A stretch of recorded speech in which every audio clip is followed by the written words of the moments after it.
Ohio is a swing state, but they're a swing state that has a history of getting the top of the ticket correct. In 1964, they elected Lyndon B. Johnson over Barry Goldwater, which set a precedent for the next 50 years.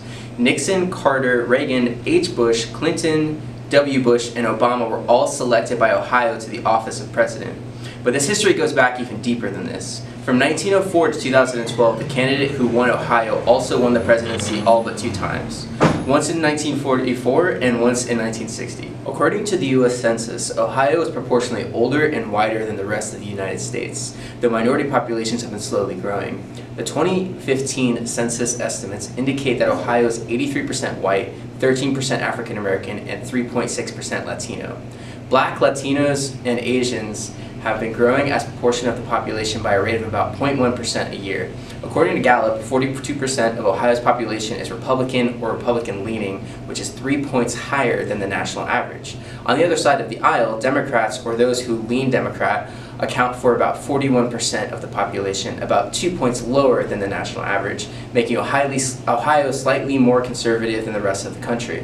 Evidence of this can be seen in the governor's office, where Democrats have only occupied the office for 4 out of the last 26 years. According to 538, another interesting trend in Ohio came on primary day in 2016.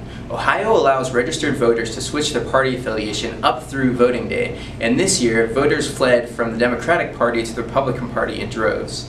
3 times as many Democrats affiliated themselves with the GOP than Republicans who switched themselves to the Democrats on voting day.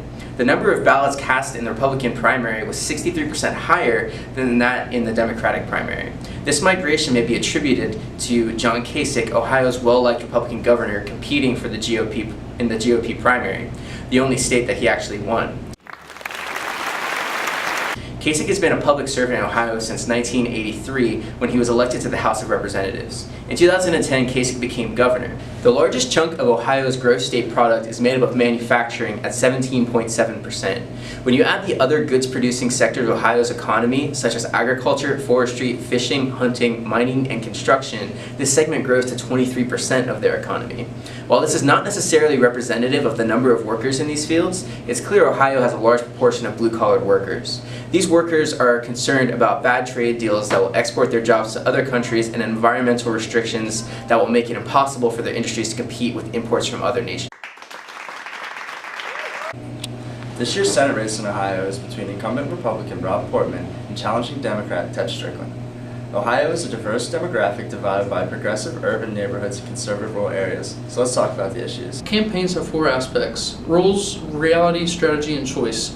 Strategy is the only aspect in which the candidate can affect. Strickland is shifting advertising to more favorable areas such as Columbus and Cleveland. He was the son of a steel worker and first in his family to go to college. He says he relates more to the average voter. Portman, on the other hand, prides himself on being against the Trans-Pacific Partnership, which is very unpopular in some parts of Ohio. He is also known for his work to address the opioid epidemic and human trafficking problem. He is touting his accomplishments, hoping he is awarded by the voter. Both candidates openly support gay marriage. While Portland was the first Republican senator to come out and fully support gay marriage, Strickland, on the other hand, has a notorious record for voting against anti-LGBT laws.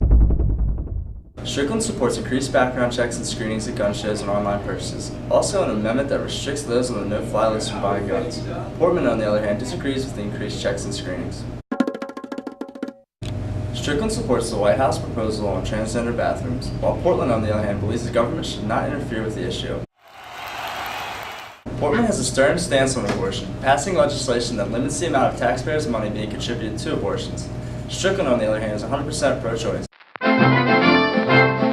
The 2 candidates in this presidential election are Republican nominee Donald Trump and Democratic nominee Hillary Clinton. This campaign continues to get more interesting as more surprises come out about the candidates and their campaign. The major issues in this campaign include the economy, criminal justice issues, healthcare, data security, and various social issues.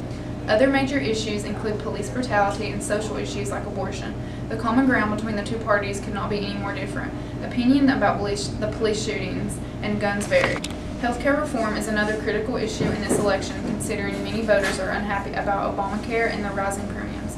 Data privacy concerns stem from Clinton's email investigations. The Democratic Party have been backing Clinton even during her email controversies, while many individuals in the Republican Party have stopped supporting Trump after his sexual assault allegations. Candidates' strategies in Ohio differ greatly, as Clinton does not need Ohio to win like Trump does. Even though Trump is ahead here, Clinton has recently returned thanks to the pushing of her party to try and win as many votes as possible. Trump believes that his strategy to push an anti-free trade message will be his way to win Ohio. The recent polls show that Trump is winning by very few percentage points, but that could change. We predict that Ohio will elect incumbent Senator Rob Portman. According to the Emerson College poll of 800 likely voters on October 26th and 27th, Rob Portman is polling between 45.6% and 52.4%, and Ted Strickland is polling between 31.6% and 38.4%.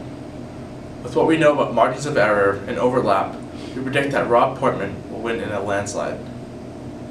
For the presidential race, taking into account Emerson's most recent poll during October 26th and 27th of 800 likely voters and Suffolk University's poll between October 17th and October 19th of 500 likely voters, they both predict that there is a tie.